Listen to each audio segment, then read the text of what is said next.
Hey golfers, welcome to slice protocol number 1. So this is for folks that have been fighting a slice for a while. The ball's going to the right and it makes golf frustrating for you. So let's begin by understanding what do you have to do to be able to hit a draw.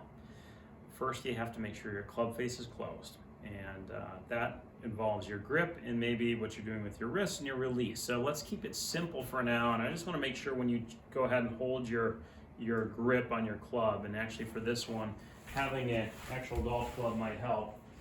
Making sure that you've got your grip such that you're seeing 2 knuckles or 3 knuckles on your left hand, and if you have to go a little more, that's fine.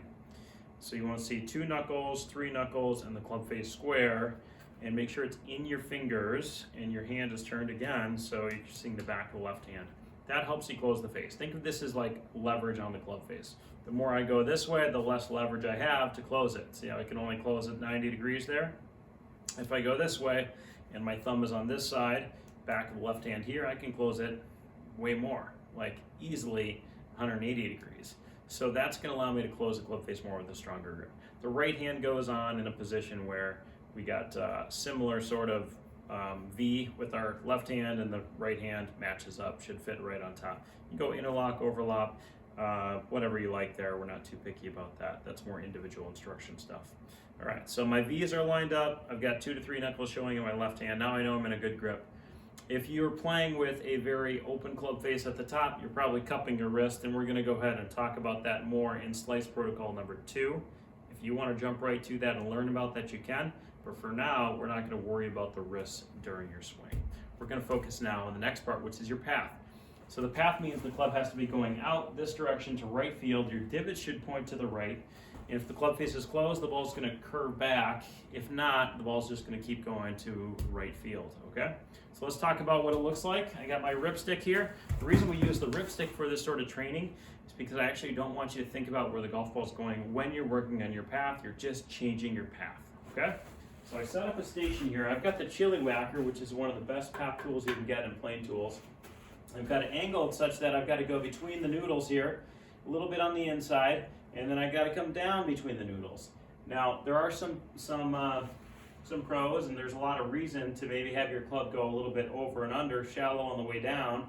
If you want to work on that, you can. If you want to keep it really simple and just go through it on the way back and through, that's fine. The main thing is the downswing has got to come down, try to hit this little gap between the noodles.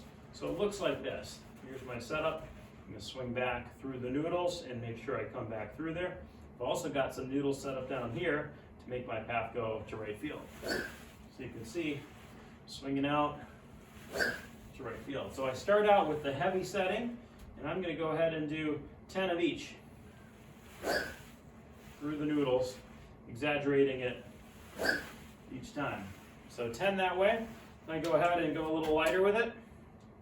The reason we started with heavy is because heavier clubs actually allow you to flatten the plane a little bit better on the way down. So you can probably drop that club more inside out if you have a heavier club. So for somebody that's slicing, I'm always hesitant to go too light with that shaft or club because they can make it harder to get your path figured out. All right, so now I've got the thing a little lighter. I'm gonna do the same thing, drop it in, swing it out to right field. I feel like I'm trying to hit it way out to the first baseman there. Using my baseball analogy, I'm doing 10 of these, so on. And then again, I'm gonna go a little lighter, take my other weight out, and get down to my bare bones weight. So that's just the basic training for my path. And again, if you want to learn more about the club face, if you think that's a problem, go ahead and check out protocol number 2, where we talk more about the club face and what you need to do with your wrist. And we got some training for that. So check it out if you need to.